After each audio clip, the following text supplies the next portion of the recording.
आप सभी को नमस्कार। मैंने अब तक आपको पिछली दो कड़ियों में छंद की परिभाषा, उसका स्वरूप, गण किसे कहते हैं, यति किसे कहते हैं, इसके अलावा छंद क्या है और विभिन्न छंदों का उदाहरण सहित और उसके लक्षणों सहित किस छंद की पहचान किस तरह हम कर सकते हैं और उसके उदाहरणों से हम ये कैसे जान सकते हैं कि इस उदाहरण में कौन सा छंद है, उसकी पहचान करवाना मैंने आपको बताया। अब हम चर्चा कर लेते हैं जो अब तक हमने पढ़ा, क्या वो चीज़ें हमारी समझ में आई या कुछ कमियां रह गई। तो एक असाइनमेंट हम लेते हैं। आज मैं छंदों से संबंधित 18 प्रश्न आपसे करूंगा। उनके 4 ऑप्शन भी मैं आपको दूंगा। ईमानदारी से आप अपने आप को जज करना है। मैं प्रश्न बोलूंगा, 4 ऑप्शन बोलूंगा। आपको 4 ऑप्शन में किसी एक का चुनाव करके एक कॉपी में लिखना है और ऐसे करके जो 18 क्वेश्चन है उनके आंसर, उनके उत्तर अपने हिसाब से, अपने दिमाग से अपने आप को जज करने के लिए पूर्ण ईमानदारी से आप करें। सभी प्रश्न पूरे होने के बाद मैं एक एक करके सभी प्रश्नों के जवाब मैं आपको दूंगा, तब आप मिलाएं और देखें कि आपने कितना पढ़ा है, कितना आपकी समझ में आया है और आप कितना सही कर पाए हो। तो चलते हैं, शुरू करें।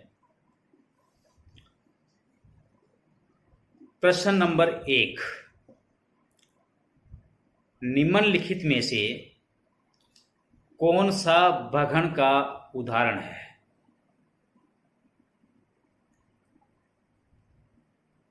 मैं आपको एक थोड़ा सा हिंट शुरुआत में दे देता हूं कि मैंने एक सूत्र बताया था गणों को याद करने का। ये माता राजभान सलगम, उस सूत्र को आप अच्छी तरह रट लीजिएगा। और जो ट्रिक मैंने जो 8 गणों के बारे में बताया था कि कैसे 8 गण इन्हीं के अंदर समायोजित है और कैसे उनके पहचान के चिन्ह भी इसी सूत्र के अंदर जमा है, आपको आसानी रहेगी इन सवालों के जवाब देने में। मैं पहला प्रश्न दोबारा रिपीट करता हूं। निम्नलिखित में से कौन सा भगण का उदाहरण है? ऑप्शन आपके सामने ये रहे। क मानव, ख भावना, ग भवन और घ भवानी। आपको किसी एक का चुनाव करना है। प्रश्न नंबर 2, मगन का उदाहरण कौन सा है? मगन का उदाहरण कौन सा है? ऑप्शन क माइक, ख मायावी, ग ममता और घ दानव। प्रश्न नंबर 3, कौन सा तगन का उदाहरण है? कौन सा तगन का उदाहरण है? ऑप्शन क लघुता, ख सरस,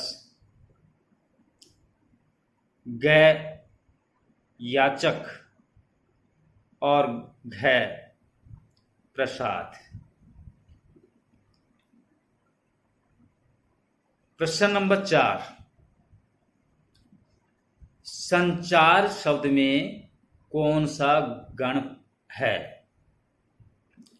संचार शब्द में कौन सा गण है? ऑप्शन आपके सामने ये रहे। क मगण, ख सगण,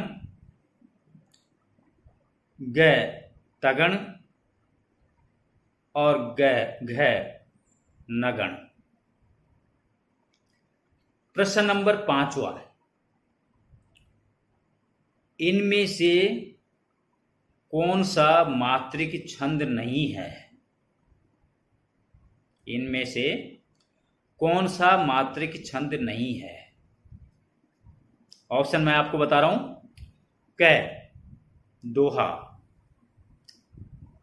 ख चौपाई, ग रोला और घ मालिनी।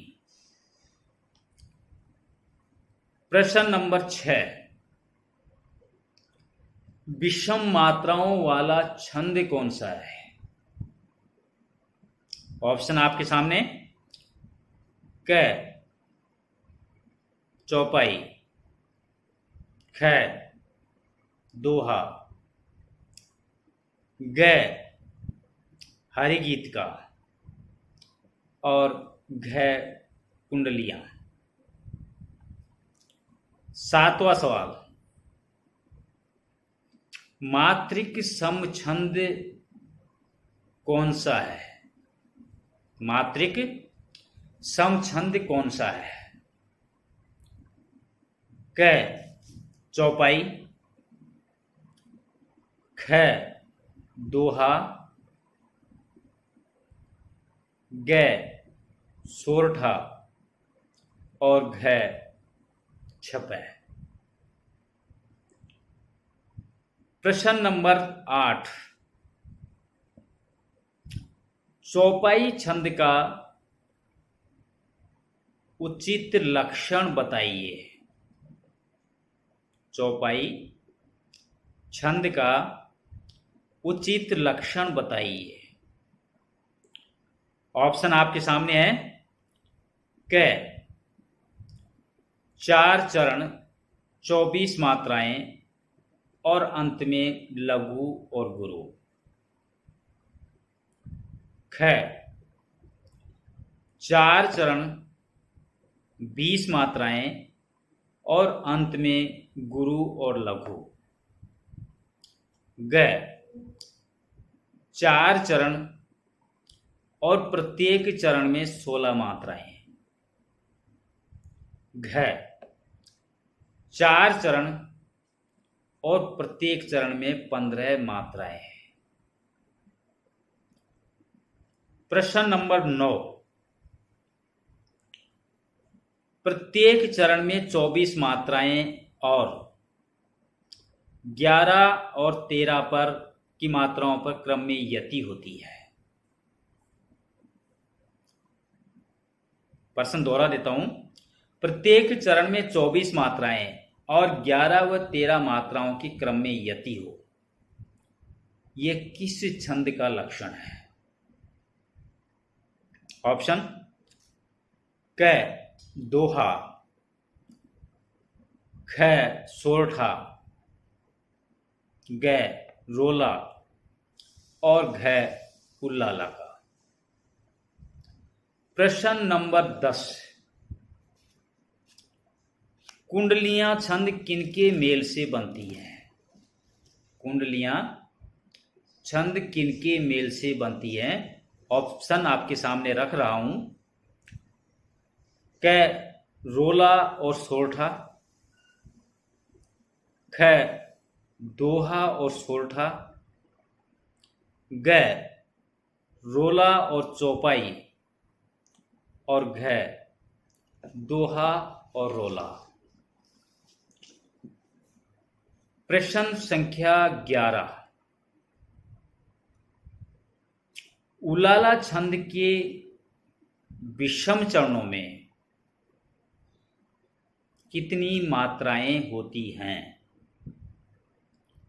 उल्लाला छंद के विषम चरणों में कितनी मात्राएं होती हैं? ऑप्शन आपके सामने।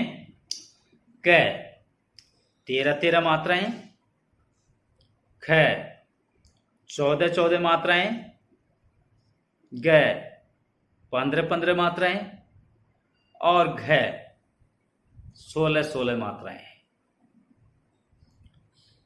प्रश्न नंबर 12, चौपाई छंद के 2 चरणों को क्या कहते हैं? चौपाई छंद के 2 चरणों को क्या कहते हैं? ऑप्शन। क हुआली, हुआली, ख अर्दाली, ग श्लोकार्थ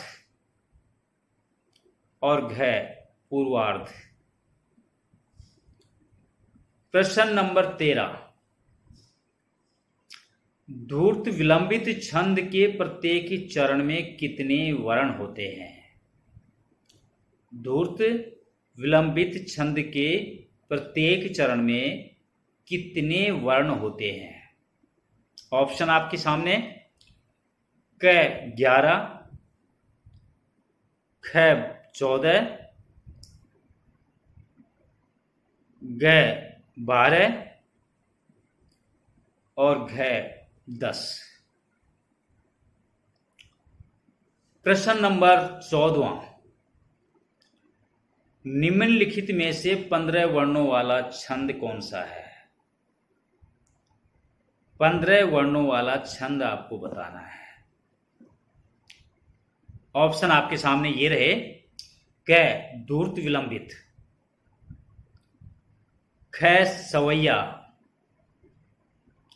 ग मालिनी और घ वीर। प्रश्न नंबर 15, वीर छंद के प्रत्येक चरण में कितनी मात्राएं होती हैं? वीर छंद के प्रत्येक चरण में कितनी मात्राएं होती हैं? ऑप्शन आपके सामने। क 30, ख 24, ग 23 और घ 31। प्रश्न नंबर 16, सवैया छंद के प्रत्येक चरण में होते हैं। सवैया छंद के प्रत्येक चरण में होते हैं। क्या होते हैं? ऑप्शन आपके सामने।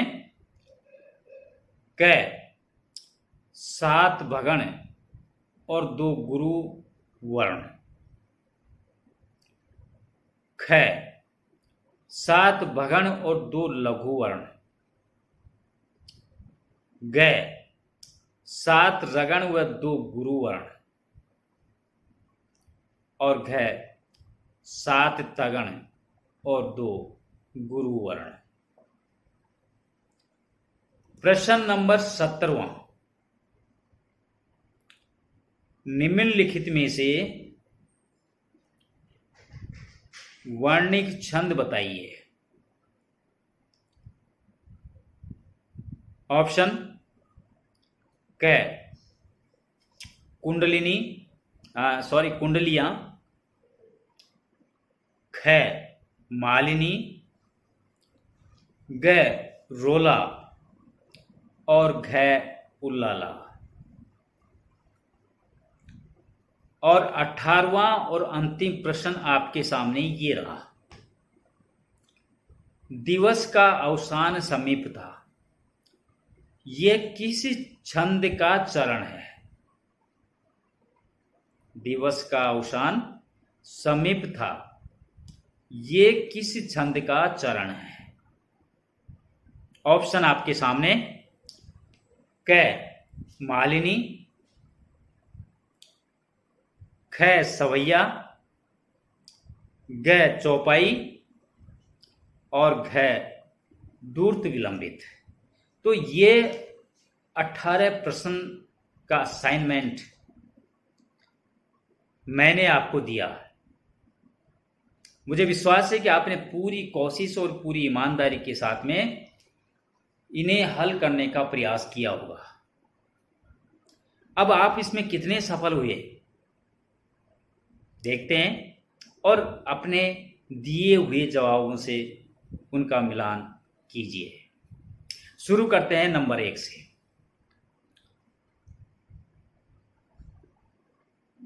पहला सवाल था, निम्नलिखित में से कौन सा भगन का उदाहरण है? तो भगन का उदाहरण, क्योंकि भगन में गुरु लघु लघु होता है, इसलिए मानव ही इसका उदाहरण है। 2 है, मगन का उदाहरण कौन सा है? मगन, तो मगन की मात्राओं की बात करें तो तीनों ही गुरु वर्ण आते हैं, इसलिए यहां पर मायावी इसका उदाहरण बनता है। तीसरा है कि तगन का उदाहरण बताइए। तगन में 2 गुरु आते हैं और उसके बाद में एक लघु आता है, इसलिए प्रासाद इसका उदाहरण है। अब चौथा है कि संचार शब्द में कौन सा गण है? तो संचार में तगण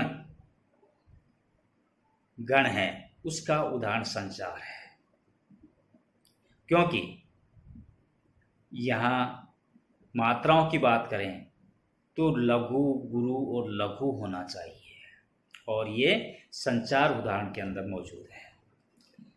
5वां सवाल का उत्तर है कि कौन सा मात्रिक छंद नहीं है? तो मैंने आपको पहले भी बताया था इन छंदों के बारे में। तो मालिनी जो ऑप्शन दिए गए हैं आपको, उसमें मालिनी एक ऐसा छंद है जो वर्णिक छंद है।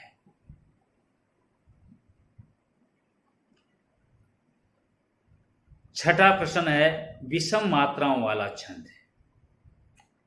तो विषम मात्राओं का छंद दोहा छंद होता है, जिसमें पहले और तीसरे में 13-13 मात्राएं होती हैं और दूसरे और चौथे चरण में 11-11 मात्राएं होती हैं। तो चारों ही चरण विषम होते हैं। मात्रिक सम छंद कौन सा है? 7वां प्रश्न आपका। तो चौपाई एक ऐसा छंद है जिसमें चारों चरणों में उनकी 16-16 मात्राएं होती हैं, इसलिए ये मात्रिक सम छंद होगा। 8वां प्रश्न और उसका उत्तर, चौपाई छंद का उचित लक्षण है। तो मैंने पहले भी बताया कि चौपाई में 4 चरण होते हैं, प्रत्येक चरण में 16-16 मात्राएं होती हैं, तो यही एकमात्र इसका उत्तर होगा। प्रश्न नंबर 9, उसका उत्तर, प्रत्येक चरण में 24 मात्राएं और 11 और 13 मात्राओं पर यति छंद पहचानना है। तो रोला छंद के अंदर ये शर्तें मौजूद होती हैं, लागू होती हैं, इसलिए रोला छंद की परिभाषा है, उसके लक्षण है। 10वां प्रश्न है, कुंडलियां छंद किनके मेलों से बनती है? मैंने कुंडलियां के बारे में विचार करते हुए बताते हुए आपको बताया था कि पहली 2 पंक्तियां दोहा छंद की होती हैं और अंतिम 4 पंक्तियां रोला छंद की होती हैं। तो कुंडलियां छंद दोहा और रोला दोनों छंदों से मिलकर के बना है।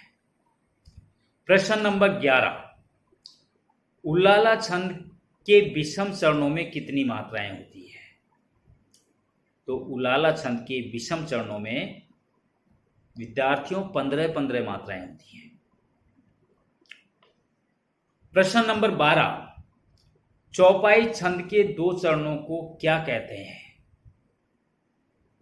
तो चौपाई छंद के 2 चरणों को अर्दाली कहा जाता है। प्रश्न नंबर 13, धूर्त विलंबित छंद के प्रत्येक चरण में कितने वर्ण होते हैं? धूर्त विलंबित छंद के प्रत्येक चरण में कितने वर्ण होते हैं? तो इस छंद के प्रत्येक चरण में 12-12 वर्ण पाए जाते हैं। प्रश्न नंबर 14, निम्नलिखित में से 15 वर्णों वाला छंद बताइए। तो इन चारों में से जो 15 वर्णों वाला जो छंद है वो है मालिनी छंद है। प्रश्न नंबर 15, वीर छंद के प्रत्येक चरण में कितनी मात्राएं होती हैं? तो मैं बता दूं आपको कि वीर छंद के प्रत्येक चरण में 31 मात्राएं पाई जाती हैं। प्रश्न नंबर 16, सवैया छंद के प्रत्येक चरण में क्या होता है? तो बता दूं कि सवैया छंद के प्रत्येक चरण में 7 भगण होते हैं और अंत में 2 गुरु वर्ण होते हैं। प्रश्न नंबर 17, निम्नलिखित में से वर्णिक छंद कौन सा है? तो दोस्तों, ये जो 4 छंद यहां बताए हैं, मैंने ऑप्शन आपको दिए थे, उनमें वर्णिक छंद एकमात्र है मालिनी। और 18वां और अंतिम प्रश्न और उसका जवाब, दिवस का अवसान समीपता, ये किस छंद का चरण है? दोस्तों, ये पंक्तियां धूर्त विलंबित छंद की उदाहरण है। दिवस का अवसान समीपता। तो ये एक छोटा सा असाइनमेंट मैंने आपके सामने रखा, जिसमें 18 प्रश्न और उनके ऑप्शन देने के बाद में मैंने उनको उत्तर सहित आपको बताने का प्रयास किया है। आज बस इतना ही। नमस्कार, बाय।